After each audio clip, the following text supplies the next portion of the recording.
This is Tank's Vlog for December 7th, 2018. Let's remember Pearl Harbor, 77 years ago today. We are brought to you by Allow Me to Be Frank, the weekly podcast you can hear on SoundCloud and iTunes. We're taking a little break, but don't worry, we'll be back with new shows soon. So check out many of our past shows on SoundCloud and iTunes, and you'll be thoroughly entertained. Speaking of entertaining, Thursday, it was Derrick Henry entertaining the masses as he just absolutely kicked the Jaguars' asses. I mean, oh brother. Did the Jaguars catch the train that ran him over?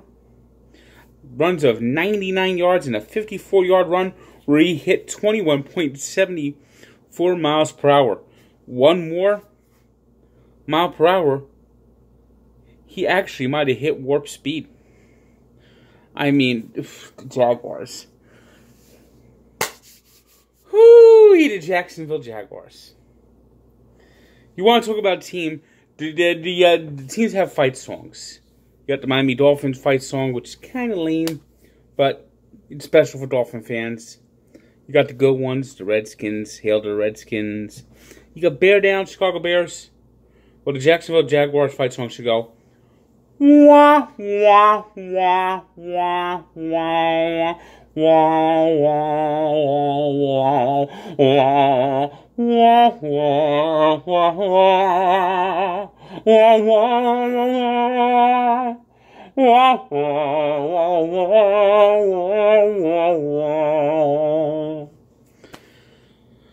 Oh, brother, this is a team that was basically the Vegas favorite at the beginning of the season. I picked them to win the Super Bowl. They have done the most epic, absolute disappearing act. That Jacksonville team that we saw last year was a fraud. Just like Jalen Ramsey is a fraud. Calais Campbell, where has he been this year? Myles Jack. And of course, it's all started because they relied on Blake Bortles.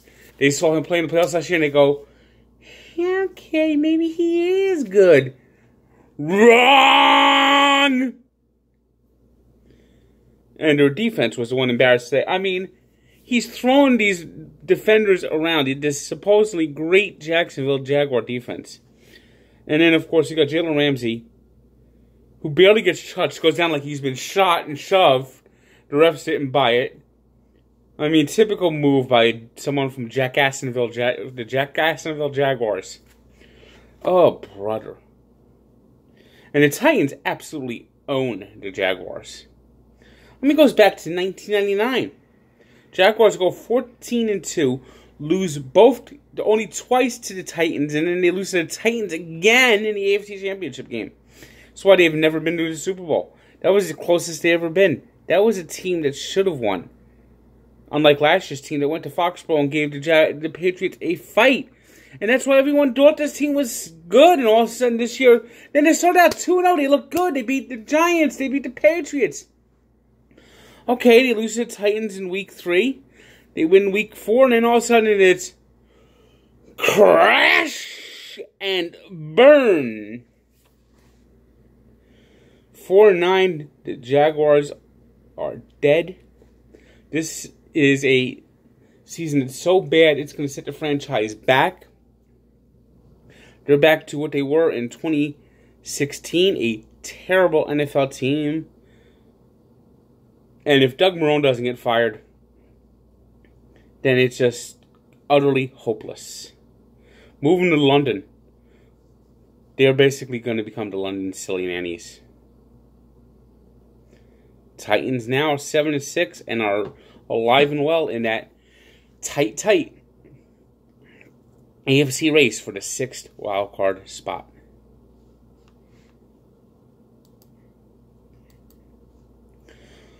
Finally, finally, the Devils finally won a game, beating the Kings 6-3 with that late empty net goal that was beautiful, ending a 6-game winless streak. They guess they got lucky enough to play a team that's worse than they are. This begins a 3-game California trip, and they got to wake up. They were coming in with a worse team in the Eastern Conference. This is just their 10th win of the year. I mean, they got to wake up. Their defense still wasn't very good today. They got lucky on one shot that should have been called a goal, wasn't called a goal, and replay didn't have enough evidence to make it a goal.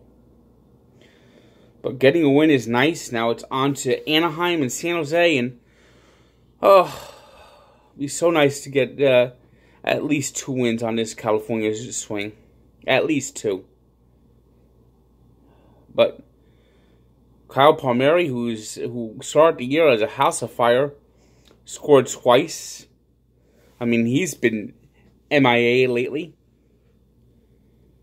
Taylor Hall had 3 assists. But they got to wake up.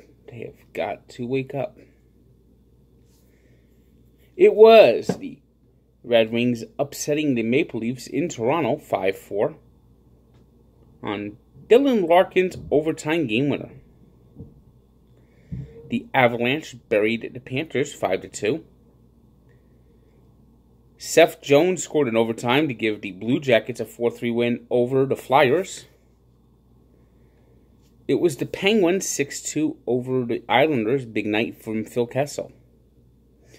The Canadiens keeping their strong start going, beating out the hapless Senators 5-2. It was the Lightning winning their 5th straight, beating the Bruins 3-2. Bruins are suddenly in a funk. Mike Smith had 31 saves as the Flames blanked the Wild 2-0. It was the Capitals rallying to beat the Arizona Coyotes 4-2. The Vancouver Canucks beat the Predators 5-3. Elias Pettersson continues to light the lamp. The spectacular rookie is right now on his way to winning the Calder Trophy. And it was the Vegas Golden Knights slipping past the Blackhawks 4-3. The Golden Knights are playing much better, and the Blackhawks, gee, we miss Joe Quenneville. You have chosen poorly. Should never fire Quenneville. Quenneville's a great coach. You let this team get old. It was not Joe Quenneville's fault. Stan Bowman, you moron.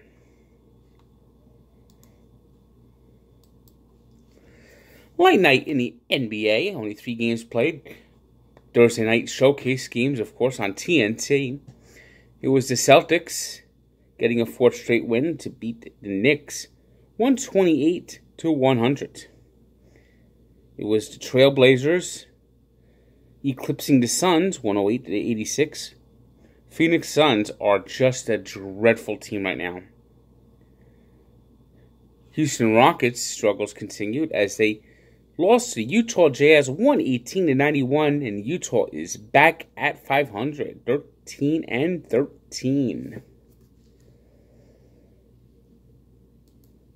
We're going to look to the 3 stars now, and of course, Derrick Henry obviously is the #1 star tonight with his 238-yard rushing night, setting a new Tennessee Titans franchise record, which includes their years as the Houston Oilers. It was Mike Smith with his 31-save shutout, leading away for the Flames, and Phil Kessel with 2 goals and 2 assists as the Penguins beat the Islanders. Today's birthday shout-out goes to very good birthdays today. We got people like Larry Bird and Johnny Bench. People like Yasiel Puig. But my big birthday shout out today goes to another Bruins legend, another Boston legend. And I'm talking about goalie Gerry Cheevers, who is best known for having a mask. Now, this is the old mask, when it was just a white mask, not the stylish mask that they paint up today. But he was like the first to start doing interesting paint jobs. And what he would do is he painted stitches on his mask to symbolize where his face would be scarred up if he didn't have the mask. And Cheevers today turned 78. He actually left the Bruins to go play in the WHA, which ended the Bruins' best years. They had trouble replacing him. He would return later, but they never won another Stanley Cup. We take a look back to 1963 today for the Army-Navy game. An Army-Navy game that was quite unique. We had Roger Staubach winning the Heisman Trophy. Navy with a chance to win a national championship. Of course, the game was postponed because of the JFK assassination. Finally, they got the go-ahead from the Kennedy family. Navy wins the game because Army ran out of time. They were at the goal line, didn't have without a timeout, and the crowd noise really they couldn't hear their snap. Tried to get at the time could ask for a provisional timeout to get the crowd noise to die down, but the referees did not blow the whistle, and Army held on to win. Navy held on to win 21-15, but the game had a big unique factor.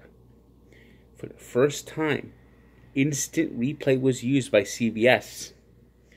So the telecast alone changed how sports was shown on TV. Check out the full story at Barstool Sports and at Sports Encyclopedia, where sports history lives. And don't forget, Allow Me to Be Frank. You can hear it on SoundCloud and iTunes. Good day.